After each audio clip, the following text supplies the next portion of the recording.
Fora TV, Idea Immersion. Visit us at www.fora.tv.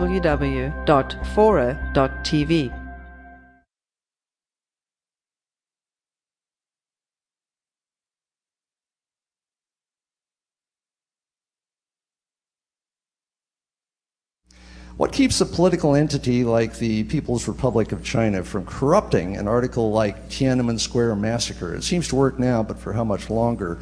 You know, besides specifically on that, this raises the question that Burning Man and everybody keeps running into.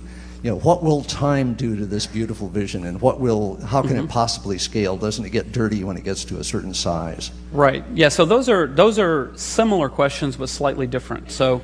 The question is, what about an organized group coming in and trying to do something in Wikipedia? Well, the first answer is that the community that we've built is pretty strong, right?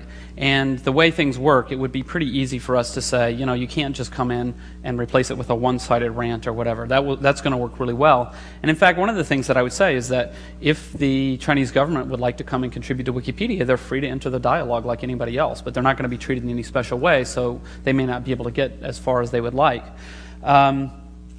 I didn't go into all of the details of how the community is organized, but I can tell you like one story. There was a case where a neo-Nazi website on the internet, message boards, they discovered Wikipedia, and they said, "Oh, this whole thing is terrible. It's a big Jewish conspiracy." They had pictures, and they were measuring my nose to see if it was really crazy. And so. They said, well, they discovered the votes for deletion page, which is what we used to call it.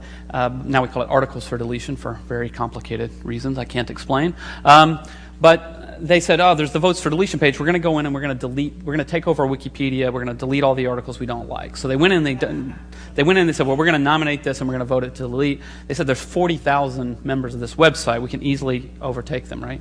So they all came over, all 18 of them, right? That's Nazi math. 40,000, 18. So all 18 of them came over and voted. So that particular vote ended up being like 85 to 18, and they didn't succeed. But people in the community said, well, what will we do? We do have this open process. And I said, well, this is still my role in the community. We have consensus, we have democracy, we have this and that, but we still have a little bit of constitutional monarchy. And so I said, you know, my role in the community is to defend the community.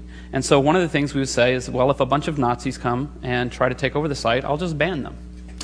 That's easy. And do our current existing rules allow us to do that? Well, no, other than the rule that says, comma, unless Jimbo, whatever, you know. But the key there is that requires a certain amount of trust, and it requires me to not do that, basically. And I never do that, you know. Go in and ban a whole large group of people would be one of the most shocking events that ever happened in Wikipedia. But I think it's been important that we keep that kind of thing so that we can experiment. We freely experiment with our institutional structures, and we don't have to be paranoid. It goes back to the restaurant analogy. We don't have to say, if we're designing a voting procedure, we don't have to think of all the worst case scenarios and design for people stabbing each other. We can assume the best, and we can also know that if it doesn't seem to be working out, the core community can just say, we'll do something else.